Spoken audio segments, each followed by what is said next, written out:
भक्ति ही मांगनी चाहिए। लेकिन वास्तव में ऐसी बुद्धि रहे या के लिए उनकी महती कृपा की आवश्यक है कि अपन उनसे भक्ति मांग सकें।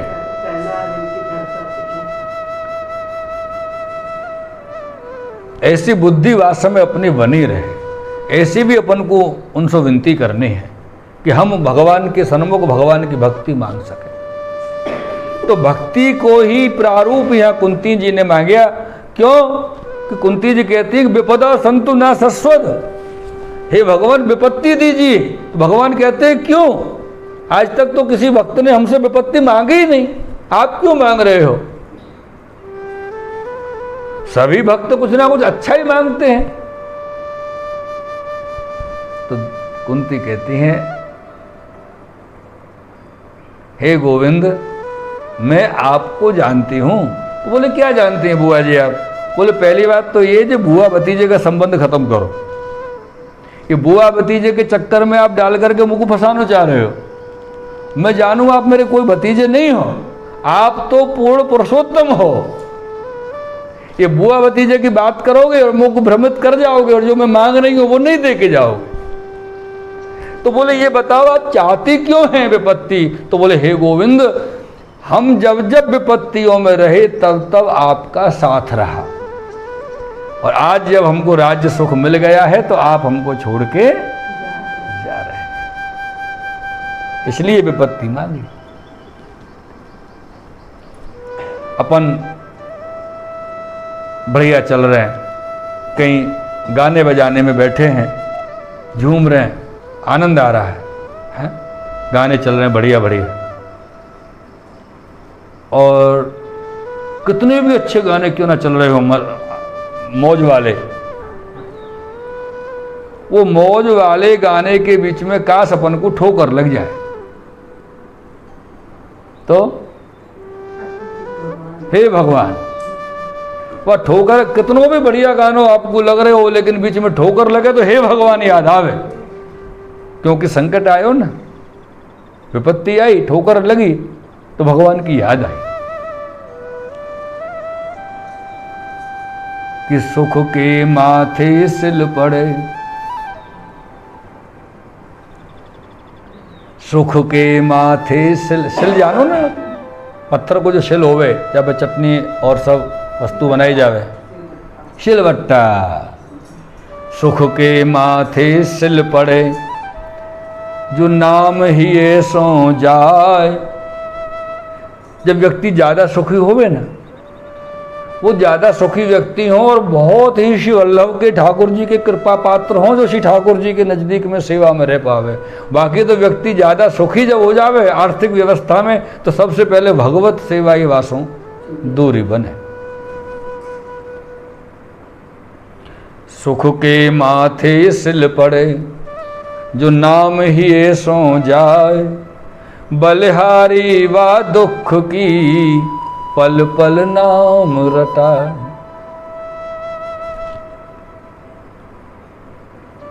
ऐसे कुंती जी ने कही कि जब जब हम वन में रहे, जब जब हम पे कष्ट रहे, जब जब हम पे संघर्ष रहे जीवन में, जब संकट आए तब हमने आपको स्मरण किया और आप हमारे सामने आए। लेकिन आज जब हमको सुख मिल रहा है, राज्य मिल गया है और आप छोड़ के जाने लगे, ये ठीक नहीं है। तो बोले बुआ जी मैं नहीं जा रहा हूं, मैं तो आपके पास ही हूं, लेकिन मुझको द्वारका जाना भी जरूरी है, वहां की व्यवस्था भी देखनी है। मेरे प्रियजनों, इधर महाराज भीष्म जी के द्वारा भगवान की स्तुति की गई और पांडवों ने आकर के भीष्म जी को प्रणाम किया। भीष्म जी ने पांडवन को सब प्रकार के धर्मन के उपदेश किए। दान धर्मान, राज धर्मान, मोक्ष धर्मान विभागसो, स्त्री धर्मान, भगवत धर्मान समासव्यासयोगतः। जब ये धर्मन के विवरण कर रहे भीष्म जी महाराज, वास्तव में द्रौपदी संग में हती पांडवन के में, तो द्रौपदी जी को हल्की सी मुस्कुराहट आई, हंसी आई। अच्छा हंसी कई प्रकार की होवे ना, है ना, समझ में आवे अपन सामने वालों कौन सी हंसी हंस रहे हो।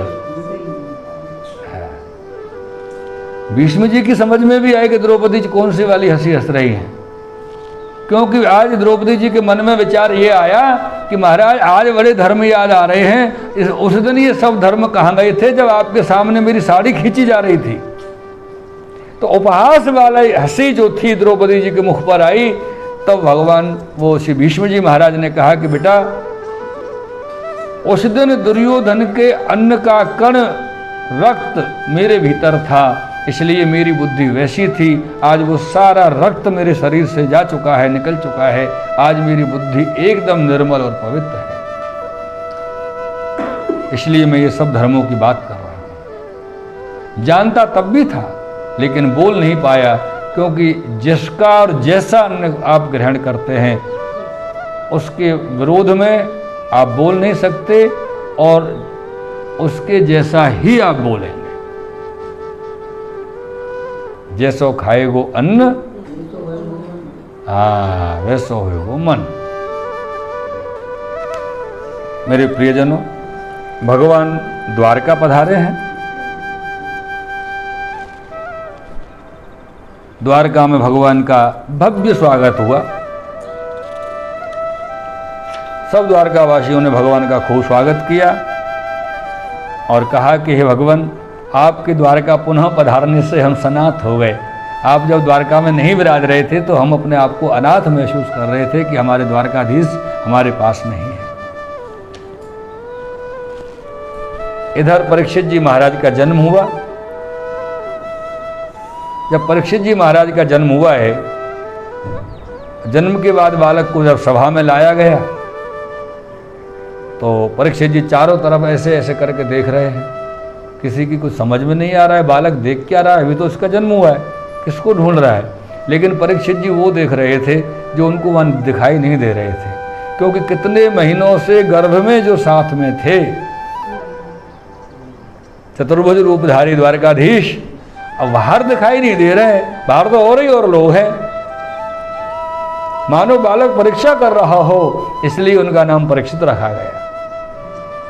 ढूंढ रहा है, इसमें से वो नहीं है, बाकी सब है, वो नहीं है। एक एक को अपनी नजर से देख रहे हैं, दृष्टि से देख रहे हैं।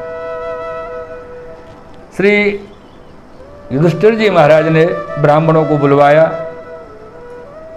और बालक के भविष्य के बारे में चर्चा की कि बालक का भविष्य कैसा होगा। ब्राह्मणों ने सब अच्छी अच्छी बात बताई, बस एक ही बात ये कही कि इस बालक के द्वारा एक ब्राह्मण का अपमान होगा और इस ब्राह्मण का शाप लगेगा, तक्षक सर्प के काटने से इसकी मृत्यु होगी। तो युधिष्ठिर जी महाराज को अच्छा नहीं लगा, चिंता हो गई कि ओ हो, ये बालक तो हमारे कुल का कलंक है, क्योंकि हमारे तो पूर्वजों से लेकर के आज तक किसी ने ब्राह्मणों का अपमान नहीं किया और ये ब्राह्मण का अपमान करेगा। युधिष्ठिर जी महाराज के मन में बात आई, और आज की क्या समझ में आई आपको? आज तो ब्राह्मणों के अपमान करने की होड़ लगी है लोगों में कि सबसे ज्यादा अपमान कौन कर सकता है ब्राह्मण का, वो ही आगे आवे।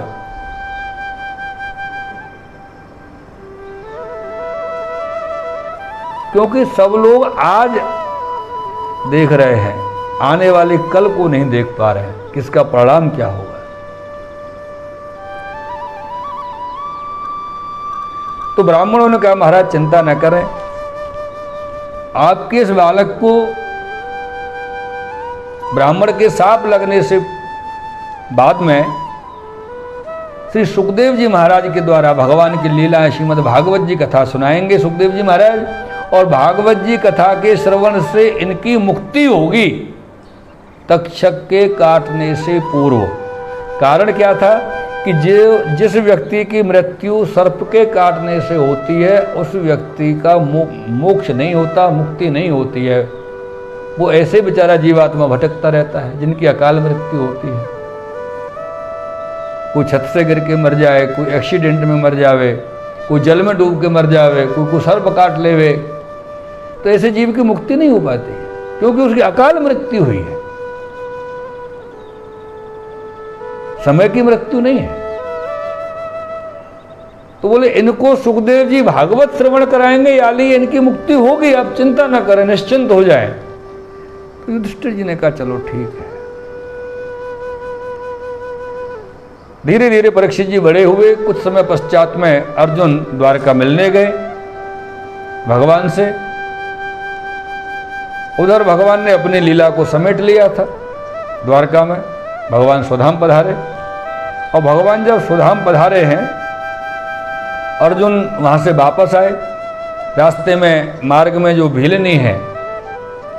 है उनने अर्जुन का अपमान किया कि भीलन लूटी गोपिका, वही अर्जुन वही बाण। आज अर्जुन का धनुष काम नहीं कर रहा है, गांडीव ऐसे ही रह गया। बहुत दिन हो गए तो भीम को युधिष्ठिर जी ने आज्ञा दी कि महाराज भीम जाओ देखो तो सही, अर्जुन आए नहीं, बहुत दिन हो गए, कहाँ रह गए। जब भीम देखने के लिए निकले तो अर्जुन द्वार के पास थे, लेकिन श्रीहीन दिखाई दे रहे हैं अर्जुन, एकदम श्रीहीन। जब अर्जुन श्रीहीन दिखाई दे रहे हैं तो उन्होंने पूछा क्या हुआ है आपको,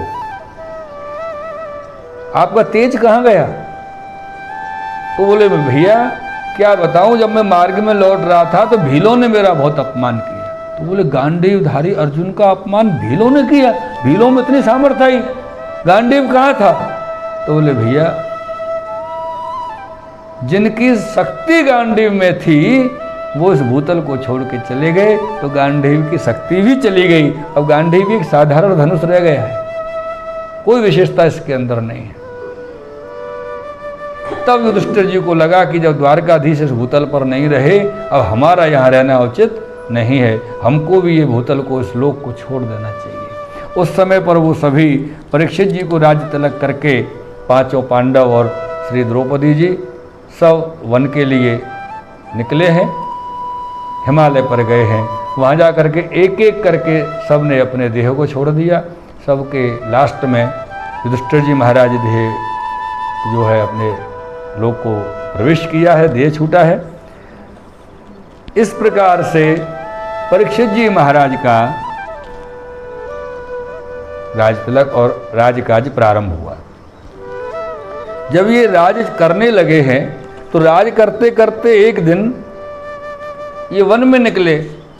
तो जब वन में निकले हैं तो वन में जब लौट के आ रहे थे सायंकाल के समय, तो इनको आते आते तरस लगी, प्यास लगी परीक्षित जी को। तो देखा सामने कोई आश्रम है, वहाँ चले जाते हैं। जब आश्रम में गए जल पीने के लिए तो देखा कि वहाँ के जो महर्षि हैं, संत महात्मा जो महापुरुष हैं, वो तो नेत्र बंद करके विराजमान है, बैठे हुए हैं, तपस्या में लीन है, ध्यान कर रहे हैं। इनको क्या लगा, अब यही तो बात है, बुद्धि का असर। क्योंकि जब इनको प्यास लगी और लौट के जब आ रहे हैं तो मार्ग में इनको गौ और पृथ्वी और धर्म का संवाद हुआ है। पृथ्वी और धर्म का जब संवाद हुआ कि जो बैल है वो एक पैर पर खड़ा हुआ है और जो गाय है वो पूरी खंडित है, उसमें जगह जगह से रक्त प्रवाहित हो रहा है। उनसे बात की है कि आप कौन हैं, क्या हैं। उन्होंने कहा महाराज मैं धर्म हूँ। तो बोले बैल के रूप में है? बोले हाँ, वृषभ के रूप में धर्म होता है। तो बोले आपके 3 पैर कहाँ हैं? बोले महाराज एक एक युग के हिसाब से मेरे पैर जाते रहे।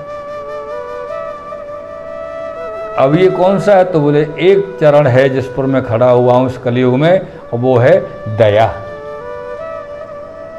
दया करना, दया आना। बोले ये दशा किसने की है आपकी? तो दूर, थोड़े दूर जाकर के एक बहुत ही शक्तिशाली और विशाल पुरुष बैठे हुए थे। बोले महाराज उन्होंने ये दशा की है। वहां जाकर के जब पूछा कि भाई तुम कौन हो? बोले महाराज मैं कलयुग हूं। ये पुरुष कलयुग था। जब ये कलयुग है तो बोले आप मेरे राज्य में क्या कर रहे हो? जाइए मेरे राज्य से बाहर निकलिए, और जहां तक मेरा राज्य है वहां प्रवेश नहीं करना। तो कलयुग ने कहा परीक्षित जी महाराज से, बोले महाराज ये बताइए मैं जाऊं कहां? क्यों? क्योंकि आप तो सम्राट राजा हैं, समग्र पृथ्वी पर आपका ही राज्य है।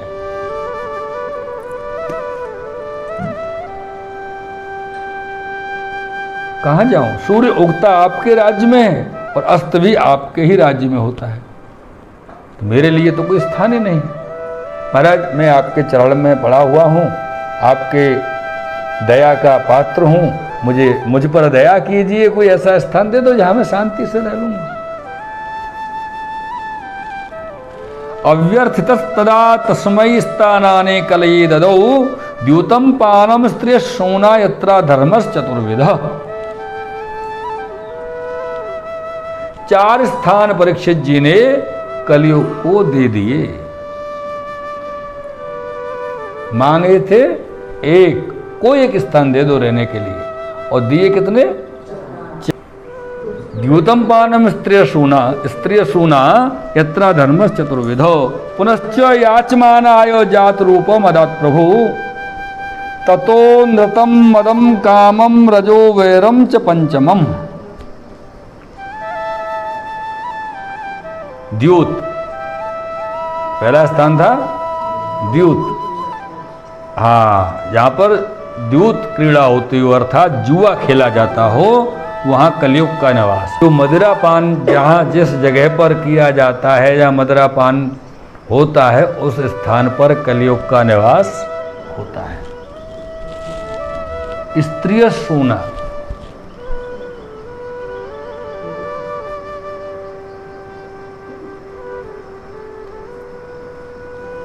एक स्त्री और कोई भी एक पुरुष अगर एकांत में है तो वहां कलयुग का निवास है,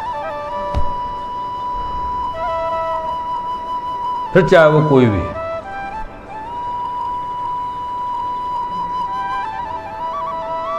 और जहां पर क्लेश होता है, कलह रहता है, फिर चाहे वो घर में हो कि बाहर हो, वहां कलयुग का निवास। और कुछ लोगों को तो कलह करने की जो है पुरस्कार मिले हुए होते हैं, तो कलह करने के पुरस्कार जिनको मिल गए हैं, ये समझ लेना कि उनके ऊपर कली देव की विशिष्ट कृपा है।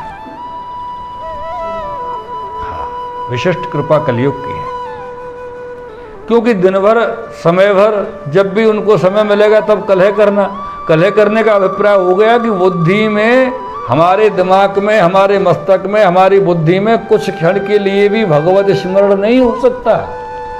और जब भगवत स्मरण नहीं कर रहे हैं तो क्या कर रहे हैं? कलह कर रहे हैं।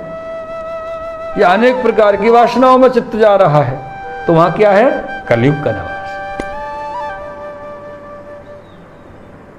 जब ये 4 स्थान जब उनको दिए गए तो कलयुग कहते हैं, महाराज मैंने एक मांगा था आपसे, आपने 4 दिए, लेकिन एक भी तो अच्छा सा स्थान नहीं दिया।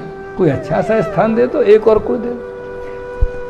तो परीक्षित तो बड़े दयालु थे, उन्होंने कहा कि ठीक है चलो मांगो, क्या चाहिए। ये 4 तो उन्होंने अपनी तरफ से दे दिए थे। जब मांगने के लिए बोल दिया तो इसने कहा, महाराज अगर आप देना चाहते हैं तो मुझे स्वर्ण में निवास चाहिए, सोने में। हाँ, अब स्वर्ण में निवास चाहिए। और स्वर्ण का मुख, ये परीक्षित जी ने कहा तथास्तु। जैसे ही तथास्तु कहा, परीक्षित जी ने स्वर्ण का मुकुट पहन रखा था, ये आकर के उसमें बैठ गया, प्रवेश कर गया। ये नीच व्यक्ति की पहचान होती है। समय आने पर आपके पैर पकड़ लेगा और समय मिलते ही वो आपके सर पर चढ़ जाएगा, चूकेगा नहीं। ये कलयुग की पहचान है, चूकेगा नहीं। जो निम्न श्रेणी का व्यक्ति होगा वो चूकेगा नहीं, वो सिर्फ मौके की तलाश देखेगा, अपने मौका कब मिले और कब हम अपना काम करें। और कलयुग का यही रहा। अभी तो पैरों में पड़ा, माफी मांग रहा था, क्षमा प्रार्थना मांग रहा था, स्थान मांग रहा था कि मुझ पर कृपा करो, कोई स्थान रहने को दे दो। और जैसे ही स्वर्ण दिया तो चरणों को छोड़ के सर पर चढ़ गया। और सर पर जब चढ़ गया तो बुद्धि पे असर होगा ही होगा। क्योंकि सर पे जाके बुद्धि पे जाके बैठ गया ना कलयुग। इसमें भी एक दूसरा कारण है। अपन के यहां एक बात कही जाती है, शुद्ध द्रव्य और अशुद्ध द्रव्य, आती है ना ये बात। शुद्ध द्रव्य हो तो ही ठाकुर जी को प्रयोग अंगीकार करें, ठाकुर जी विनियोग हो। अशुद्ध द्रव्य ठाकुर जी विनियोग नहीं हो, ठाकुर जी अंगीकार नहीं करे। तो ये जो सोने का मुकुट परीक्षित जी ने धारण कर रखा था, ये अशुद्ध सोने का था। ये मुकुट था जरासंध का। जब पांडवों ने दिग्विजय की और जरासंध को जीता, तब उनका मुकुट ले आए थे और वो मुकुट इनके राजकोष में था। और ये मुकुट आज परीक्षित जी को अच्छा लगा तो उन्होंने पहन लिया। और आज ही कलयुग आ गया सामने। तो ये अशुद्ध द्रव्य की बात थी, ये स्वर्ण अशुद्ध था। जब बुद्धि में कलयुग आ गए, अब ये ऋषि के आश्रम में पहुंचे, देखा कि ऋषि तो ध्यान कर रहे हैं, तो उनके आश्रम में एक सर्प था, उसको मार दिया, लेकर के गले में डाल दिया, अपमान कर दिया। ये बात जब उनके पुत्र को पता चली, ऋषि के पुत्र को, शमीक ऋषि,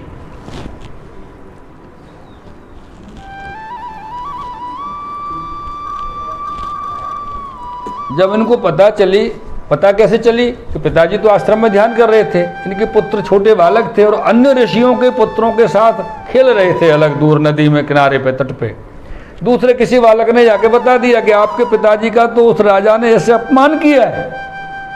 जब ये बात जाकर के वहां बताई तो ऋषि पुत्र को बड़ा क्रोध आया और क्रोध करके उन्होंने कहा, अहो अधर्म पालानाम पीवनाम बलिभुजामिव स्वामिन्यज्ञम यद दासानाम द्वारपानाम सुनामिव। हे अधर्मी राजा, इतना बड़ा अधर्म तूने कर दिया। क्या तू भूल गया कि तू राजा क्षत्रिय और हम आचार्य हैं, ब्राह्मण हैं? तुम क्षत्रिय लोग तो हमारे द्वारपाल हो, हमारी रक्षा करते हो, रखवाली करते हो, तुम हमारा अपमान कर रहे हो, तुम्हारी हिम्मत कैसे हो गई? ऐसा सोच करके उन्होंने वहीं नदी में खड़े जल हाथ में ले लिया और संकल्प करके जल छोड़ दिया और कहा, इति लंघित मर्यादम तक्षक सप्तमे हने। आज से 7वें दिन तुमको तक्षक सर्प डस जाएगा। ये बात शाप दे दिया गया। तक्षक सप्तमे हने। ये तक्षक का भी अर्जुन ने जो बाण चलाया था, तक्षक ने